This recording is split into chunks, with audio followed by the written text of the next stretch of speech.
Alright, a couple of little tips and tricks that I've learnt along the way. So grab your phone, get in video mode, turn the flash, bring up, flash on, and then, so if you're trying to undo a bolt you can't see, I don't know if you can see the camera, but you should be able to see the bolts better, like especially this one, you can't see that from up top, but you can see that one now, where that is.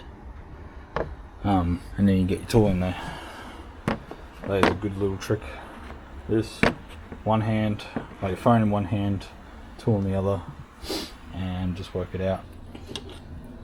So if you want another trick, I guess, not a tip, you'll know it's a factory water pump if this gasket is attached in the corners. So it's got little tabs like that. So they would just have one big gasket that goes on the front of the engine, and then this would just tear off when you replace it. But these are, well, this one is definitely a factory part.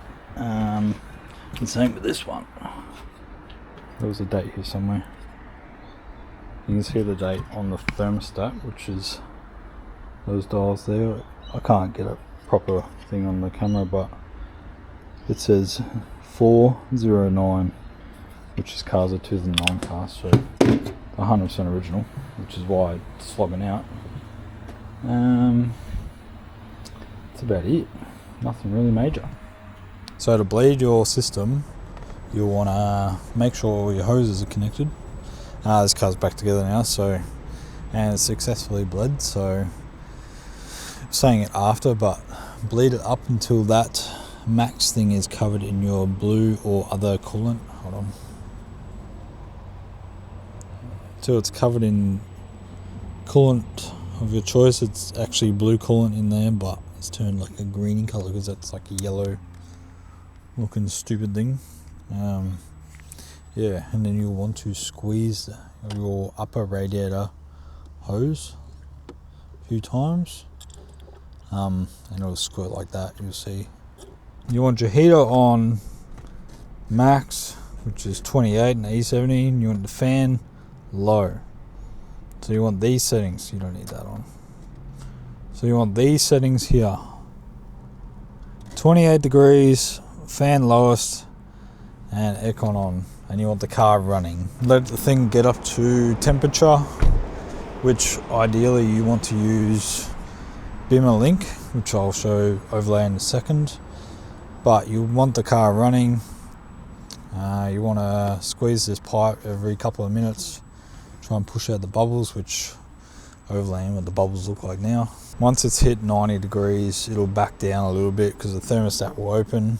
Put your cap back on, go for a drive, monitor your temps. But yeah, you want to leave it overnight and top up the coolant again the next morning so that you have the optimal coolant level once the car is settled.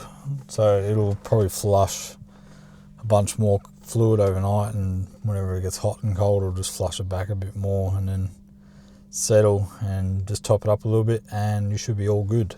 Alright, so you can see here in Bimmerling that my coolant temperature is 69 degrees right now. But anyway, 68, so it's dropping. I've driven this car a little bit today, so it's probably a bit hot obviously, but ideal running temperature at temperature is around 88 to 95 degrees. So that's ideal temperatures. If it goes up to 100 plus, you've done something wrong. So you need software like this ideally that shows the temperature of the car.